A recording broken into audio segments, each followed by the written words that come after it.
હિંગળાજ માનું વ્રત. માં હિંગળાજનું વ્રત કોઈ પણ શુભ માસના પ્રથમ ગુરુવારથી કરી શકાય. કારતક કે ભાદરવા માસમાં આ વ્રત શરૂ ન કરવું. આ વ્રત 9 ગુરુવારનું છે.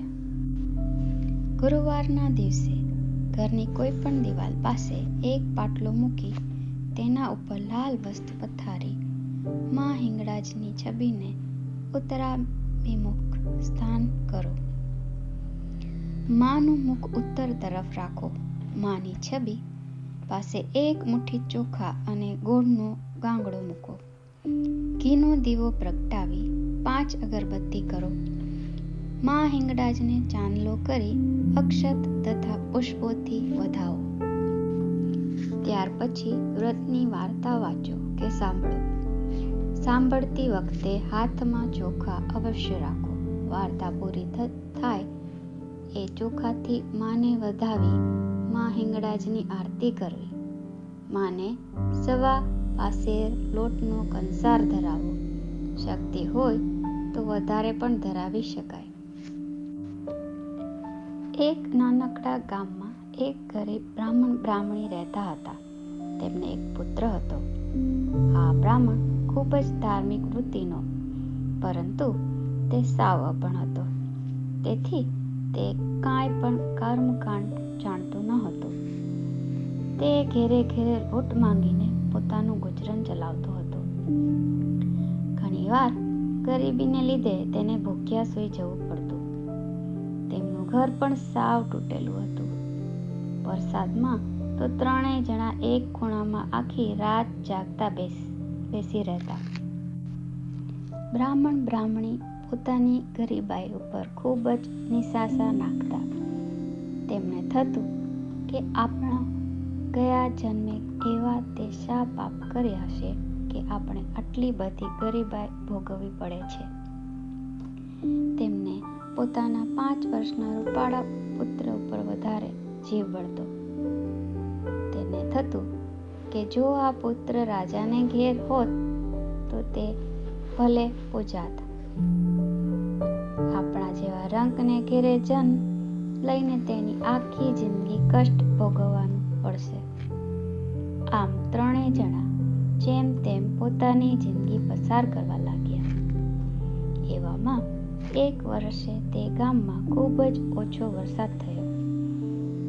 તેને કારણે ગામની અડધી વસ્તી ગામ છોડી જતી રહી. હવે બ્રાહ્મણને લોટ મળતો તે બંધ થઈ ગયો. માંડ 2 રોટલા થઈ શકે તેટલો જ લોટ મળતો. એક દિવસ બ્રાહ્મણે તેની પત્નીને કહ્યું, આટલા લોટમાં આપણા 3નું પેટ ભરી શકાશે નહીં. તેથી જો તું હા પાડે તો હું 4-6 મહિના શહેરમાં જઈ કાંઈક મજૂરી કરીને 2 પૈસા કમાઈ લાવું. તમે બંને જણા અહીં રહો. મારા બદલે તું લોટ માંગી લાવજે અને તેનાથી તમારું પેટ ભરજો. બ્રાહ્મણના ગયા બાદ બ્રાહ્મણી લોટ માંગી લાવી. તેમાંથી માં દીકરો પોતાનું ગુજરાન ચલાવતા. બ્રાહ્મણી રોજ ગામના દરબારગઢમાં લોટ માંગવા જતી. દરબારની પત્ની તેને અચૂક લોટ આપતી. એક દિવસની વાત છે. બ્રાહ્મણી દરબારગઢમાં લોટ માંગવા ગઈ ત્યારે દરબારના મહેમાન બનેલા એક જાગીરદારની કામાંધ નજર આ બ્રાહ્મણી પર પડી. રાત પડતા આ જાગીરદાર બ્રાહ્મણીના ઘેરે પહોંચી ગયો. તેને તેની પાસે અણછાતી માંગણી કરી. આ સાંભળી બ્રાહ્મણી તો પ્રથમ ડઘાઈ જ ગઈ. પછી તે ગુસ્સે થઈ બોલી, હું ગરીબ જરૂર છું, પણ આ શરીરનો સોદા કરનારી નથી. હાથ તો લગાડી જો મને. જાગીરદારે વિચાર્યું કે અહીં ધાક ધમકી નહીં ચાલે. તેણે નાણાંની લાલચ આપી. પરંતુ બ્રાહ્મણી એકની બે ના થઈ. તે તો જોર જોરથી બૂમ પાડવા લાગી. એટલે જાગીરદારે તેને ધમકી આપતા બોલ્યો, કાલે સવારે તને આખા ગામમાં બેઆબરૂ કરીને જ ચંપીશ. પછી તું ક્યાં જઈશ? આમ કહી તે ચાલતો થયો. જાગીરદારની વાતથી બ્રાહ્મણીની ઊંઘ ઉડી ગઈ. તેણે વિચાર્યું કે સત્તા આગળ શાણપણ નકામું છે. તે ધનવાન છે એટલે લોકો તેની જ વાત માનશે અને તે બળજબરીથી મારી ઇજ્જત લૂંટી લેશે તો મારે તો આત્મહત્યા કરવાનો વારો આવશે. આમ વિચારી બ્રાહ્મણીએ તો રાતોરાત ગામ છોડી દીધું. તે પોતાના 5 વર્ષના પુત્રને ઊંઘમાંથી ઉઠાડી લઈ નીકળી ગઈ. અંધારી રાતે વગડાની કેરી પર મા દીકરો ચાલવા લાગ્યા. વગડાની કેરી પર પણ બંને જણાના પગમાં ખૂબ જ કાંટા વાગવા લાગ્યા. જ્યારે તેનું બાળક રડીને માને વિનવવા લાગ્યું, માં, મારાથી હવે ચલાતું નથી, પગમાં કાંટા વાગે છે. ત્યારે ના છૂટકે બ્રાહ્મણી એક વૃક્ષ નીચે થાક ખાવા બેઠી. તેનો પુત્ર તો થાકને કારણે ભોંય પર જ ઊંઘી ગયો. બ્રાહ્મણી પણ તેની બાજુમાં ઊંઘી ગઈ. અચાનક ઊંઘતી બ્રાહ્મણીનો પગ ત્યાંથી પસાર થતા એક ઝેરી સાપને અડી ગયો. સાપે ફૂફાડો મારી બ્રાહ્મણીના પગને દંશ દીધો. બ્રાહ્મણી તો ચીસ પાડી બેઠી થઈ. તેણે સાપને સડસડાટ જતો જોયો. ધીરે ધીરે બ્રાહ્મણીને અંધારા આવવા લાગ્યા. તેણે પોતાનું મોત નજર સામે જોયું. તેને પોતાના પુત્રની ચિંતા થવા લાગી. ભરોડનો ઉજાસ ફેલાયો. ઝેરની અસરને લીધે બ્રાહ્મણી બેહોશ થવા લાગી. અચાનક ભગવાનને મા દીકરાની સામે જોયું હોય એમ ત્યાં કેટલાક ભગવા વસ્ત્રધારી સાધુઓ ત્યાંથી નીકળ્યા. તેઓ જંગલમાં રહેતા હતા. તેમની નજર ઊંઘતા બાળક અને બ્રાહ્મણી પર પડી. બ્રાહ્મણીના મોંમાંથી ફીણ નીકળતા હતા. એનું આખું શરીર લીલું કાચ જેવું થઈ ગયું હતું. સાધુઓ બેભાન બ્રાહ્મણી અને બાળકને પોતાના આશ્રમે લઈ આવ્યા. આશ્રમમાં ગુરુ અને ગુરુપત્નીએ ઔષધ ઘૂંટી બ્રાહ્મણીને પાયું. લીમડો વાટી પાયો. તેને વારંવાર ઉલટી થતા તે થોડી વારે ભાનમાં આવી. તેને અશુભીની આંખે ગુરુ અને ગુરુપત્નીનો આભાર માની પોતાની વિતક કથા જણાવી. ગુરુપત્નીએ તેને આશ્રમમાં જ રોકી લીધી અને કહ્યું, બેટી, તું માં હિંગળાજનું વ્રત કર. માં તારો હાથ અવશ્ય ચાલશે. તારા સર્વ દુઃખ દૂર થઈ જશે. ગુરુપત્નીએ બ્રાહ્મણીને વ્રતની વિધિ જણાવી. બ્રાહ્મણીએ ગુરુવારે પ્રાતઃકાળે સ્નાનથી પરવારી મા હિંગળાજનું વ્રત કરવાનો સંકલ્પ કરી વ્રત શરૂ કર્યું. વ્રતના 2 ગુરુવાર ગયા કે તેનો પરચો બ્રાહ્મણને મળ્યો. નગરમાં મજૂરી કરતો બ્રાહ્મણ સાંજના સમયે એક વાણિકનો સામાન ઊંચકીને દુકાને મૂકવા ગયો. તે થાકને કારણે દુકાનના ઓટલા પર થોડી વાર આરામ કરવા બેઠો. તે દુકાન નાની અને ખૂબ જ મામૂલી હતી.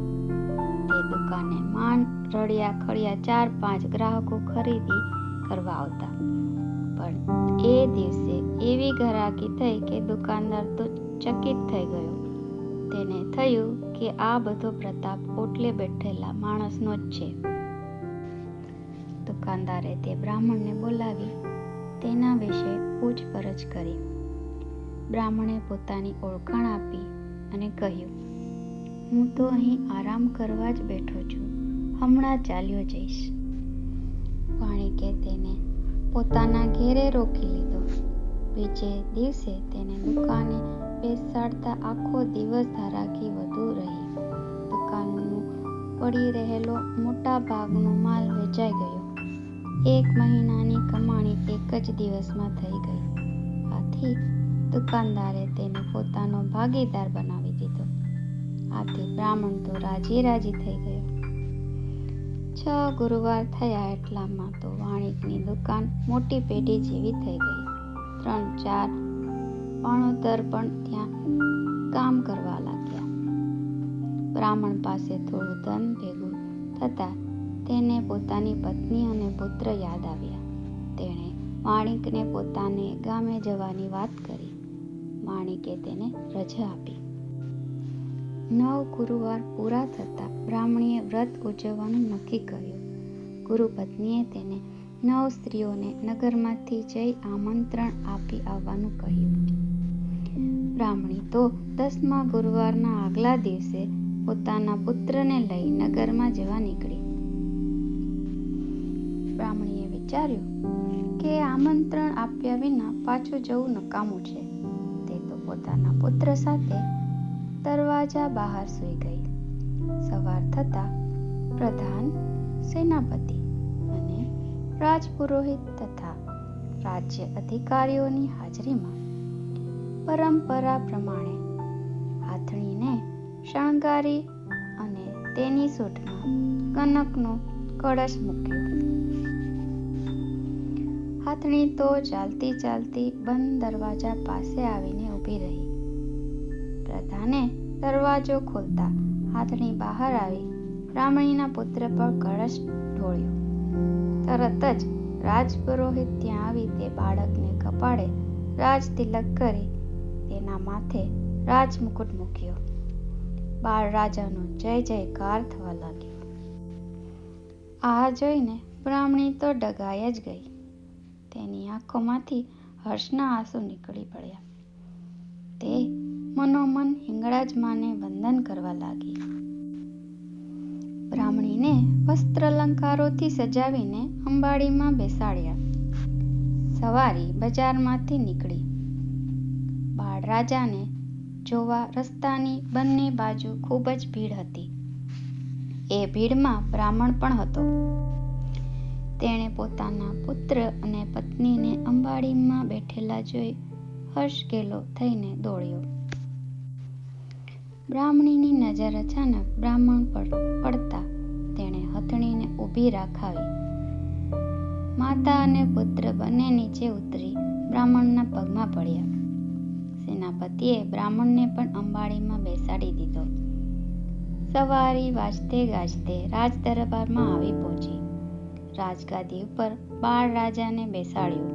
બ્રાહ્મણ તથા પ્રધાને રાજવહીવટ સંભાળી લીધો. બ્રાહ્મણીએ 9ના બદલે 99 સ્ત્રીઓને લઈ આશ્રમે ગઈ. ગુરુ તથા ગુરુપત્નીના આશીર્વાદ લીધા પછી બ્રાહ્મણીએ ધામધૂમથી મા હિંગળાજના વ્રતનું ઉજવણું કર્યું. તેણે નગરમાં મા હિંગળાજનું મંદિર પણ બંધાવ્યું. હે મા હિંગળાજ, તમે જેવા બ્રાહ્મણ બ્રાહ્મણીને ફળ્યા એવા તમારા વ્રત કરનારને સૌને ફળજો. જય મા હિંગળાજ.